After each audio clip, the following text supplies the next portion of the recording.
পূর্ব মেদিনীপুর জেলা থেকে শেখ মুর্শদ আলী দাদাভাই, আপনি 11 বস্তা দেশি গঙ্গাজলি রসুন অর্ডার করেছিলেন। সেই রসুনেই আমি বাস স্ট্যান্ডে দাঁড়িয়ে রয়েছি। আর কিছুক্ষণের মধ্যেই এখানে আরাধনা বাস এসে পৌঁছাবে। আপনার রসুন আমি তুলে দিচ্ছি আরাধনা বাসে।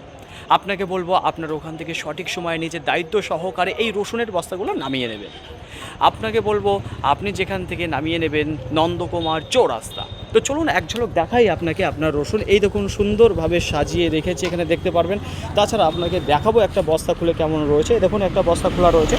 সাইজের দিকে যদি কথা বলি তাহলে ছোট রয়েছে, মিডিয়াম রয়েছে, কিছু বড় সাইজ দেখতে পারবেন। তবে এক কথায় কিছু গড়ে দেখতে পারবেন। কাটিংয়ের যদি কথা বলি সেটা ভালো দেখতে পারবেন। ম্যাচুরিটি যদি কথা বলি সেটা কিন্তু ভালোই রয়েছে ছোট সাইজ হলে। তো গঙ্গাজলি রসুন খুব একটা সাইজে বড় হয় না, এটা আপনারা জানেন। তো দেখুন ফ্রেন্ড, কিছুটা আপনারা দেখতে পারবেন ফাটাও রয়েছে এখানে। তো এক কথায় কিছু ভালো মানের রয়েছে। রোদ খাওয়ানোর যদি কথা বলি 6 থেকে 7 ঘন্টার ব্যবধান রয়েছে, তার থেকে বেশি কিন্তু রোদ খাওয়ানো এইসব গঙ্গাজলি রসুন। তো অসংখ্য ধন্যবাদ দাদাভাই আপনাকে, আমার প্রতি বিশ্বাস করে আপনি এই রসুন অর্ডার করছেন। আপনাকে বলবো সঠিক সময়ে রসুন নামিয়ে আমাকে একটা কল করে দেবেন। বাস আজকের মতো এতটুকু।